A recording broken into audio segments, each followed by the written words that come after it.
په زابل ولایتي روغتون کې د ناروغانو پایوازانو ته د روژه ماتي ویش. بلخوا بیا د ناروغانو پایوازان وایي دغه ګام د ټولنیز خدمت یو ښه مثال دی چې د اړمنو خلکو لاسنیوی کوي.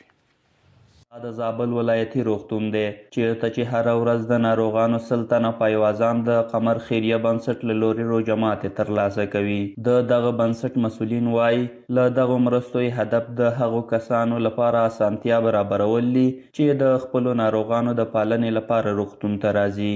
دلته ولایتي روغتون ته موږ مخکې هم راغلي یو، په نورو روژو کې روژه ماتونو کې هم راغلي یو، خو دلته سیستم ډېر ګډوډ و. عجیل مریضان وو، هلته به وخت د روژه ماتي وو، هلته به د دوايي پیسې نه وي، هلته به د روژه ماتي پیسې نه وي. نو بیا دلته ملګرو سره دا مشوره راغله چې یو داسې یو ترتیب ورته برابر چې د ځینو خلکو د ځینو بنسټونو د کومک په اساس باندې الله دې ته اجر ورکړي چې زموږ سره د 100 نفرو په اندازه باندې د روژه ماتونو کومک وکړي. اوس انشاءالله دا لړۍ روانه ده، تاسو یې خپله وینئ. بلخوا د ناروغانو پایوازان وایي دغه ګام د ټولنیز خدمت یو ښه مثال دی چې د اړمنو خلکو لاسنیوی کوي. په وینا یې دا مرسته د دوی لپاره ډیره ګټوره ده او د مننې ترڅنګ غوښتنه کوي چې د زابل ولایت لپاره د په یاده سهمیه کې زیاتوالی راولي. بیخي شکر ده پر موږ باندې بیخي ډېر د الله دې نور هم چې اضافه کړي چې دلته د خلکو خدمت کوي او له لرې لرې جانو چې خلک راځي دلته دونه قدرت اکثره خلک نه لري چې د روژه مات ډوډۍ وخوري.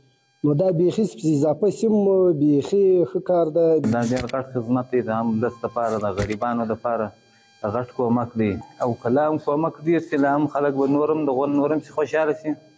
دا به یو غټ خدمت شي. د خیر ښېګڼې ته د درناوي په موخه اړینه ده چې د داسې نوښتونو ملاتړ وشي څو زموږ روغتیایي مرکزونه نه یوازې د درملنې بلکې د انساني عاطفې او ملګرتیا سمبول وګرځي.